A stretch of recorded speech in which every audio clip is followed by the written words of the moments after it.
Imagine for a second that you are playing a high-stakes board game. You've got your strategy mapped out, you've read the rule book cover to cover, and you are making your moves with confidence. Okay, I'm with you. Suddenly, the referee blows a whistle, grabs your game piece, and throws you in the penalty box. You argue, hey, that wasn't in the rule book. Right. And the referee just looks at you, shrugs, and says, oh, we have a secret rule book. It's in my pocket. You violated Rule 42. Too bad. That would be absolutely infuriating. You'd probably flip the table. Exactly. You can't play the game if you don't know the rules. But what if the game isn't a board game? What if it's your life? What if the penalty box is actual prison and the referee is the government? Then it stops being a game and starts sounding like a dystopian nightmare. Kafkaesque is the word that usually comes to mind in that scenario. Okay. But believe it or not, this was a very real, very high-stakes legal battle in the Philippines in the 1980s. It really does sound like fiction. Welcome back to the Deep Dive. Today we are unpacking a massive moment in legal history. Giorno L-63915, better known to law students and historians as Tanada versus Tuvera. A landmark case. It's a Supreme Court decision from April 24th, 1985. And looking at this stack of documents, this isn't just about administrative procedure. This is about the fundamental right to know what is illegal before you get arrested for it. Precisely. The mission for this deep dive is to explore that exact tension. The conflict between the government's power to issue decrees and, well, the citizenry's right to actually know what those decrees say. And the players here were some real heavy hitters. Oh, absolutely. We're looking at a petition filed by Lorenzo M. Tanada, Abraham F. Sarmiento, and the Movement of Attorneys for Brotherhood, Integrity, and Nationalism, Inc., better known by its acronym MBDN. Which, purely as a side note, is a fantastic acronym. And they went up against Juan C. Tuvera, who is the executive assistant to the president, along with other government officials. Right. And on the surface, the conflict seems deceptively boring. It sounds like a clerical dispute. The petitioners wanted a writ of mandamus. Let's pause there. Writ of mandamus. For the non-lawyers listening, that's basically a court order saying, do your job, right? Exactly. Mandamus literally means we command. They wanted the Supreme Court to command the government to publish a whole laundry list of presidential decrees and other issuances in the official gazette. Because they were being enforced without anyone being able to read them. That's the core of it. People were being affected by them, but nobody could find the text of the laws because they had never been published. And the government's response wasn't, oops, sorry, our mistake. Their argument was essentially, we don't have to publish them if we don't want to. Which is just a staggering stance to take. We made the law, it binds you, but we don't have to show it to you. So let's unpack this, because before they even got to the main argument, the government tried to kill the case on a technicality. They threw up a procedural wall called standing. Right. This is the legal personality argument. In most lawsuits, you need standing to sue. You know, if I punch your neighbor, you can't sue me for it. Your neighbor has to, because he's the one who was actually injured. Okay, that makes sense. You weren't harmed. So the Solicitor General, representing the government, argued that Tanada and the Mabini lawyers weren't personally injured. They hadn't been arrested under these specific secret decrees yet. So the government said, effectively, come back when you're in handcuffs. That's a good way to put it, yeah. You have no business being here. That seems incredibly inefficient. It's like saying you can't complain about a bridge being broken until your car has actually fallen into the river. It is. But legally, it's a common defense. However, the Supreme Court, they didn't buy it here, not at all. They cited a 1910 case, Severino versus Governor General, and drew a distinction between a private right and a public right. So, because this involves a public duty, the duty to inform the citizenry, the rules change.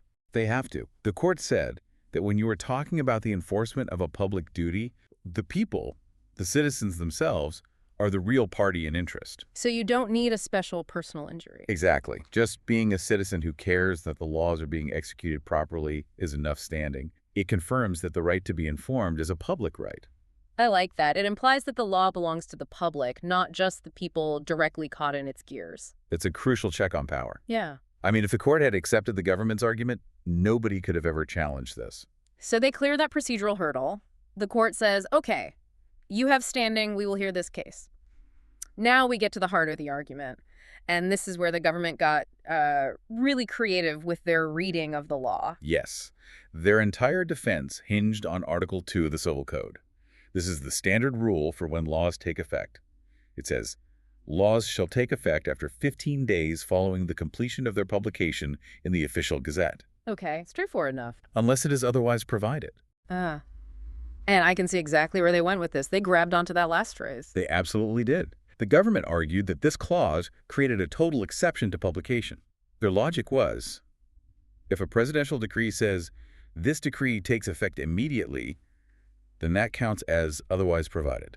So they're saying that phrase, otherwise provided, just wipes out the whole first part of the sentence about the official gazette. Exactly. Mm-hmm. In their view, if the president says immediate, the 15-day wait is gone and the need to publish in the Gazette is gone too. It's a linguistic trapdoor. They're claiming the president can just write effective immediately and bypass the public record entirely. It's a clever trick, but the Supreme Court, specifically Justice Escalin, who wrote the majority opinion, absolutely dismantled that logic.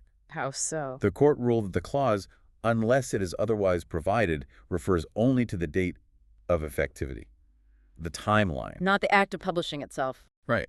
The lawmaker can say, this starts in 5 days, or this starts in 30 days, or this starts immediately. But, and this is the crucial distinction, that clause does not negate the requirement of publication. So you can change the when, but you can't skip the telling people about it. Precisely. The court made a vital distinction between effectivity and validity. A law cannot be valid and binding if it hasn't been made known to the public. Okay, that makes sense. But why was the court so insistent that the official gazette was the only way? Couldn't the government just say, well, we mentioned it on the news? That brings us to the second layer of the court's reasoning, the statutory mandate. They looked at Commonwealth Act 638. This is the law that created the official gazette. And what does it say? Section 1 of that act is very explicit. It says there shall be published in the official gazette all important legislative acts and resolutions of a public nature. Shall. In normal conversation, that just sounds a bit formal. But in law, shall is doing a lot of heavy lifting, isn't it? Huge lifting. In statutory construction, shall creates an imperative duty.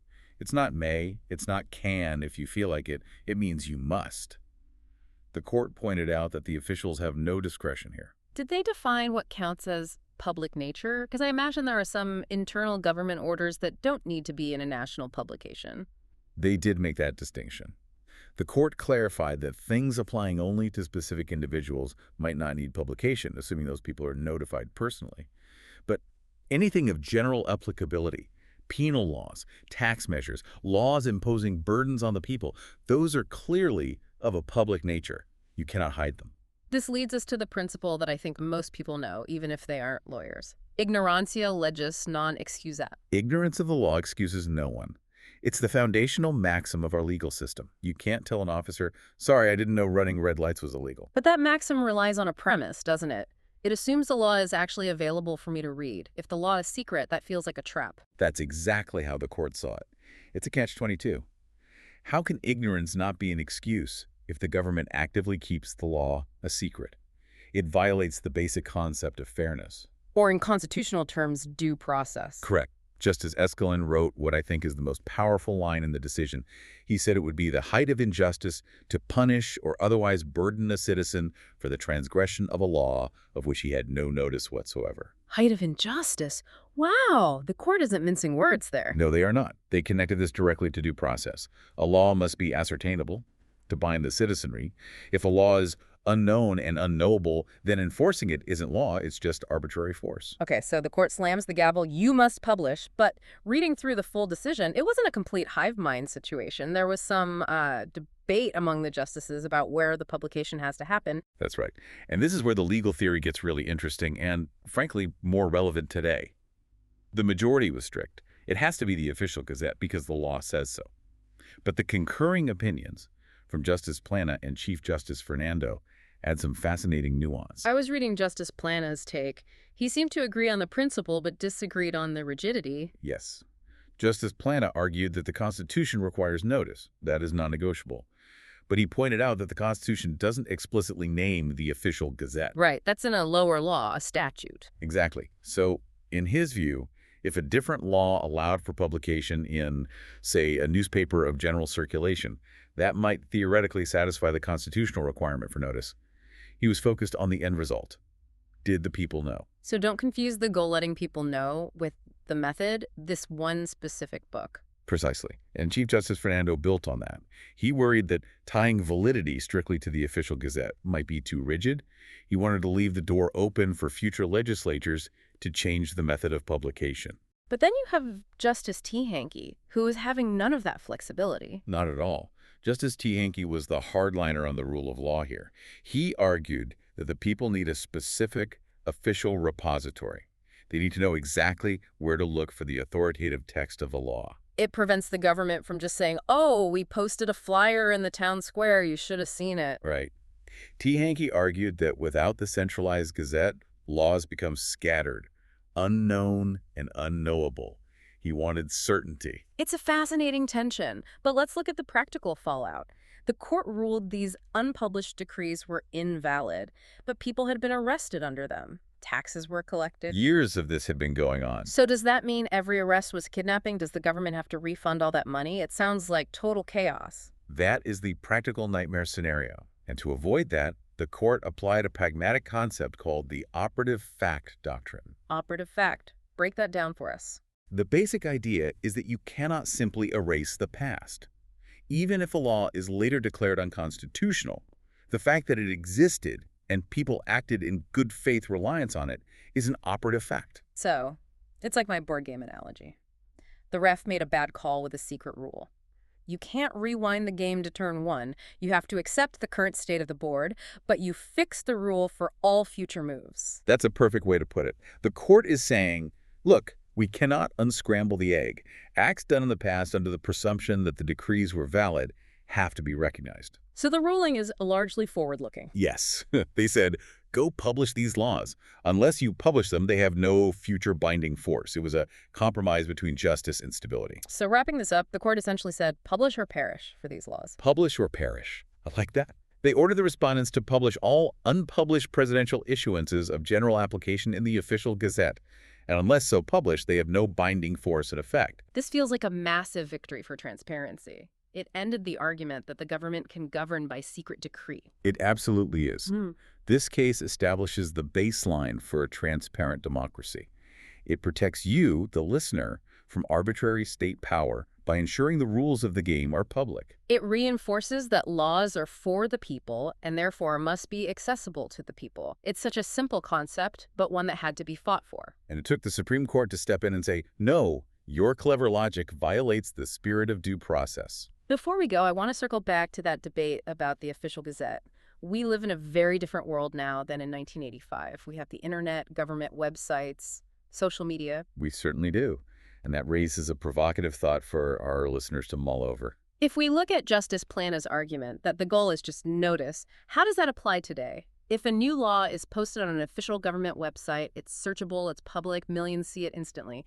But if it hasn't been printed in the physical official gazette book yet, is it valid? That is the modern dilemma. Does the principle of notice demand we update how laws are published? Or, as Justice T. Hankey argued, do we still need one single, undeniable official repository to prevent confusion? If the website goes down or gets hacked, where the authoritative text? Is the official gazette an outdated relic, or is it the anchor that keeps the rule of law from floating away into the digital cloud? We'll leave you to think about that. Thanks for joining us on this deep dive into Tanada versus Tuvera. Always a pleasure. See you next time.